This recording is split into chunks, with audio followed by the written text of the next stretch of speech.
This is a continuation of the high-risk newborn.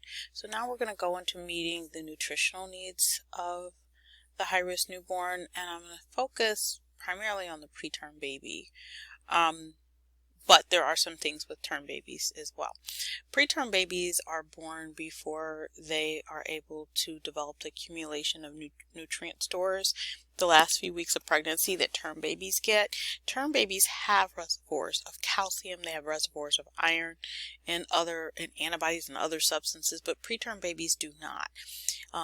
Term babies have a small reservoir of glycogen in their liver, but preterm babies do not. So they can develop low blood sugars very quickly.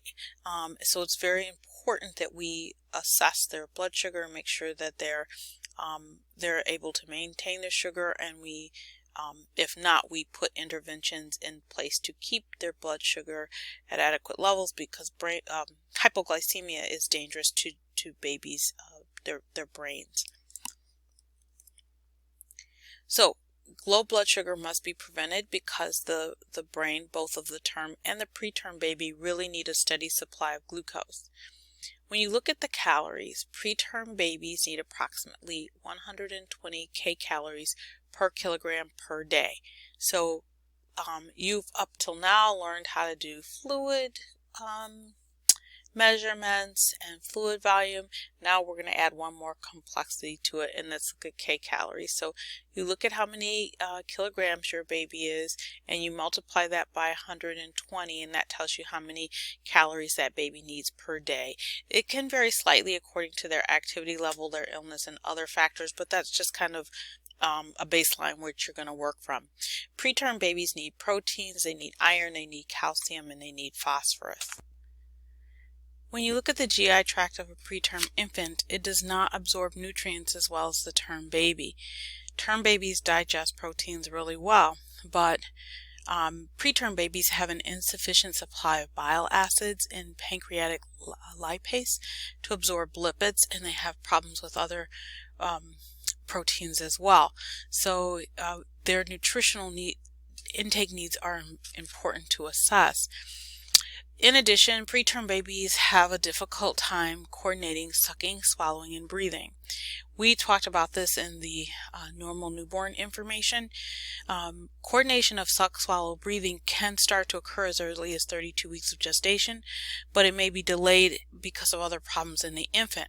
Babies that are born less than 34 weeks of gestation really have difficulty here. They'll have problems coordinating sucking, swallowing, breathing, and in addition they have a poor gag reflex, which increases their risk for aspiration. So it's important to assess their respiratory rate, and if they're tachypnic, we're going to offer them Gavage feedings until their respiratory rate comes down. Oral feedings may cause the very weak infant to expend too much oxygen and glucose, so some babies have to receive intravenous or Gavage feedings to meet their nutritional needs.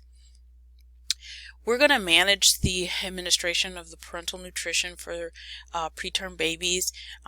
They may have respiratory problems, they may have limited gastric capacity or issues with peristalsis, but in working with dietitians and nutritionists and the neonatologists, they're going to come up with a plan to provide the baby with enough calories, amino acids, fatty acids, vitamins, and minerals that the baby needs.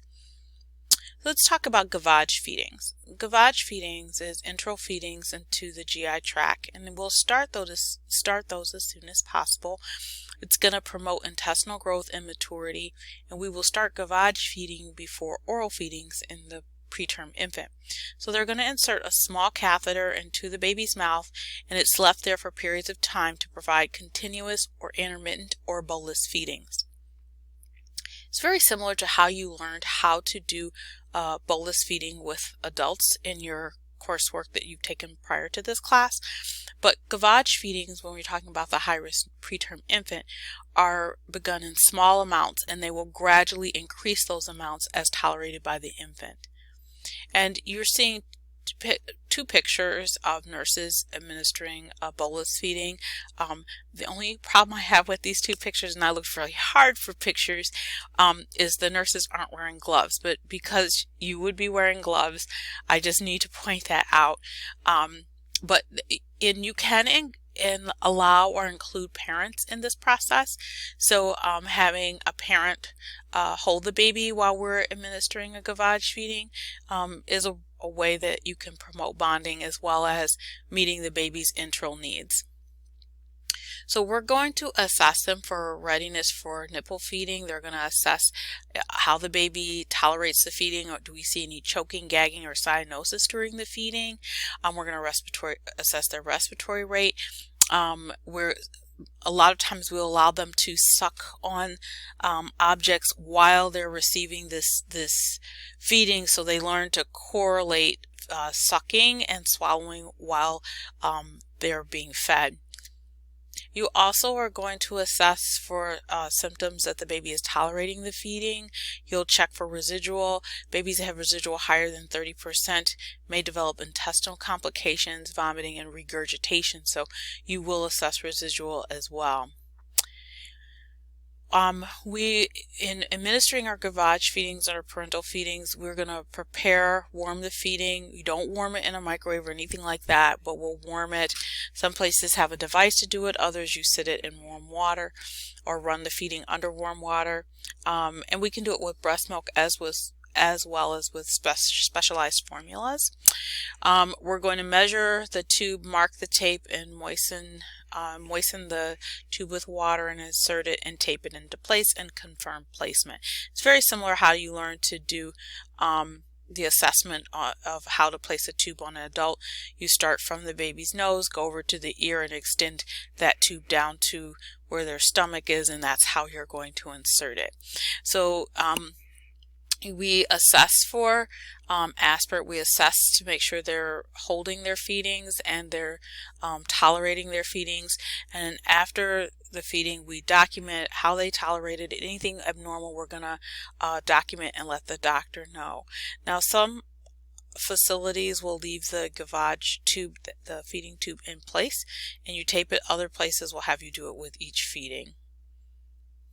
And this is how you do it. Some places they'll place a peg tube. If the baby's going to have these feedings for a long term, for a longer time than the normal NICU stay, then they may place surgically a feeding port, and you will do the Gavage feeding in the exact same way. So prior to feeding, we're going to measure the abdominal girth, check for bowel sounds, gastric residual, sucking and gag reflex, check your vital signs. We're going to administer the feeding.